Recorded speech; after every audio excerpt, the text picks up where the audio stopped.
Hello friends, எல்லோரும் எப்படி இருக்கீங்க? இன்றைக்கி நம்ம வீடியோவில் எந்த ஒரு காய்கறிகளுமே இல்லாமல் டக்குன்னு ஈஸியாக நம்ம லஞ்சுக்கு ஒரு ரைஸ் ரெடி பண்ணோம்னா இந்த மாதிரி நம்ம ரெடி பண்ணலாம். வாங்க இப்போ வேர்க்கடலை சாதம் எப்படி செய்கிறதுன்னு பார்க்கலாம். ஸ்டவ்வை பற்ற வச்சுக்கிட்டு ஸ்டவ் மேலே ஒரு கடாய் வச்சுட்டு கடாய் நல்லா சூடேறினதும் 1/4 கப் அளவுக்கு வேர்க்கடலையை நான் சேர்த்துக்கிறேன். நான் எடுத்துருக்கிற கப்போட சைஸ் வந்து பார்த்தீங்கன்னா 250 மில்லி. அதில் 1/4 கப் அளவுக்கு வேர்க்கடலையை சேர்த்துக்கிறேன்.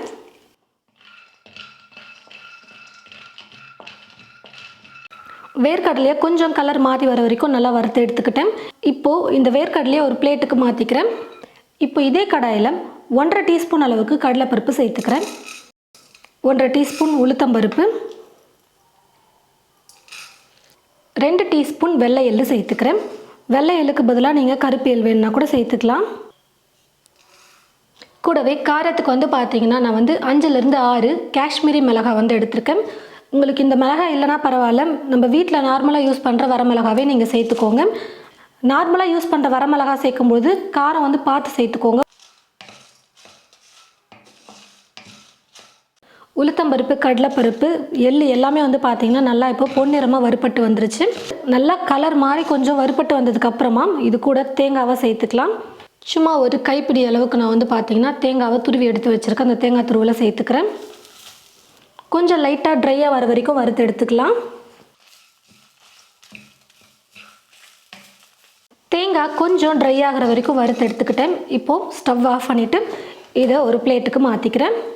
நம்ம வறுத்து வச்ச எல்லா பொருளும் நல்லா சூடு ஆறுனதுக்கப்புறமா ஒரு மிக்ஸி ஜாரில் சேர்த்துக்கிட்டு கொஞ்சம் ரவை மாதிரி அரைச்சி எடுத்துக்கோங்க. ரொம்ப நைஸாக அரைக்கக்கூடாது. அதே மாதிரி வேர்க்கடலையை ரொம்ப நேரம் அரைச்சோம்னாலும் எண்ணெய் வந்து வெளியே வர ஆரம்பிச்சிடும். அப்புறம் இந்த மாதிரி உதிரியாக இல்லாமல் நல்லா கெட்டியான பதத்துக்கு வந்துடும்.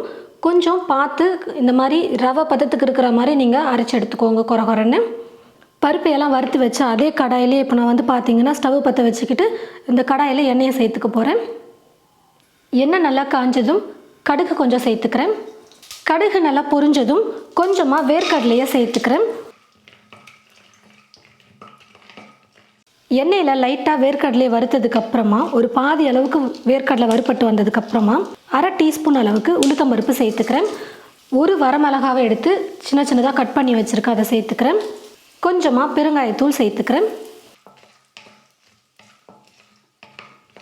பருப்பு நல்லா வறுப்பட்டு வந்ததுக்கப்புறமா ஒரு 6லேருந்து 7 பல் பூண்டு எடுத்து காய் துருவலில் வந்து பார்த்திங்கன்னா நம்ம கேரட்லாம் துருவும் பார்த்திங்களா, அந்த மாதிரி நான் துருவி எடுத்து வச்சுருக்கேன். நீங்கள் பூண்டை வந்து முழுசாகவும் சேர்த்துக்கலாம், சின்ன சின்னதாக எடுத்து. அப்படி இல்லைனா பொடியாக கட் பண்ணி கூட சேர்த்துக்கலாம். நான் வந்து துருவிட்டு சேர்த்துருக்கேன். எடுத்து போடவே மாட்டாங்க, அப்படியே சாப்பிட்ருவாங்க சாதத்தோடு சேர்த்து. எண்ணெயில் பூண்டு நல்லா ஃப்ரை ஆனதுக்கப்புறமா 1/4 டீஸ்பூன் அளவுக்கு மஞ்சள் தூள் சேர்த்துக்கிறேன். தேவையான அளவுக்கு உப்பு சேர்த்துக்க போகிறேன்.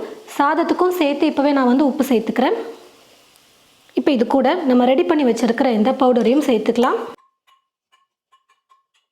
கருவேப்பிலையை கொஞ்சம் எடுத்து வச்சுருக்கேன், அதை சேர்த்துடுறேன். நம்ம முதல்ல வேர்க்கடலாம் வறுத்தோம் பார்த்திங்களா, அதெல்லாம் நல்லா வறுத்து எடுத்துக்கோங்க.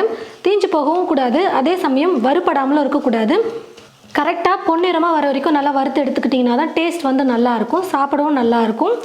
இப்போ இந்த பொடியை சேர்த்துட்டு நல்லா கலந்து கொடுத்ததுக்கப்புறமா நான் இப்போது ஒரு 150 கிராம் அரிசியை எடுத்து சாதம் வடித்து உதிரியாக எடுத்து வச்சுருக்கேன். இப்போ இந்த சாதத்தை வந்து சேர்த்துக்கிறேன். ஸ்டவ்வை லோ ஃப்ளேமில் வச்சுக்கிட்டே இந்த மசாலெல்லாம் சாதத்தோடு நல்லா மிக்ஸ் ஆகிற அளவுக்கு கலந்து கொடுத்துக்கலாம். நம்ம ரெடி பண்ணியிருக்கிற வேர்க்கடலை பொடி வந்து பார்த்திங்கன்னா உங்களுக்கு எந்த அளவுக்கு சாதத்தில் வேணுமோ அதுக்கேற்றது போல் சேர்த்துக்கோங்க. ஒரு சிலருக்கு லைட்டாக இருந்தால் பிடிக்கும், ஒரு சிலருக்கு கொஞ்சம் அந்த பொடியோட ஃப்ளேவர் அதிகமாக இருந்தால் பிடிக்கும். அதுக்கேற்றது போல் பொடியை வந்து ஆட் பண்ணிக்கோங்க. நான் வந்து இப்போது பாதி அளவுக்கு தான் வேர்க்கடலை பொடியை சேர்த்துருக்கேன். இப்போ இதை வந்து ஒரு பாக்ஸில் போட்டு ஃப்ரிட்ஜில் வச்சுட்டோம்னா இன்னொரு நாள் என்னைக்காவது நம்ம செய்யறதுக்கு யூஸ்ஃபுல்லாக இருக்கும். சாதத்தை மட்டும் வடிச்சிட்டு நம்ம இந்த பவுடரை போட்டு கலந்துக்கிட்டோம்னா போதும். 5 நிமிஷத்தில் ரைஸ் வந்து ரெடி ஆகிடும். எல்லாத்தையும் சேர்த்து நல்லா கலந்து கொடுத்துக்கிட்டேன். இப்போ நான் ஸ்டவ் ஆஃப் பண்ணிடுறேன். வேர்க்கடலை சாதம் ரெடி ஆகிடுச்சு பாருங்கள். ரொம்ப டேஸ்டியாக சூப்பராக இருக்கும். ரொம்ப ஈஸி. பொடியை மட்டும் ரெடி பண்ணி வச்சுக்கோங்க. நைட்டே கூட நீங்கள் ரெடி பண்ணி வச்சுட்டிங்கன்னா காலையில் எழுந்திரிச்சு சாதத்தை வடித்து இந்த வேர்க்கடலை பொடியை மிக்ஸ் பண்ணி பாக்ஸில் போட்டு கொடுத்து அனுப்புறதுக்கு ரொம்ப ஈஸியாக இருக்கும். கண்டிப்பாக இது போல் ட்ரை பண்ணி பார்த்துட்டு எப்படி இருக்குன்னு சொல்லிட்டு மறக்காமல் கமெண்ட் பாக்ஸில் வந்து கமெண்ட் பண்ணுங்கள். இந்த வீடியோவை மற்றவங்களுக்கும் ஷேர் பண்ணுங்கள். தேங்க்யூ.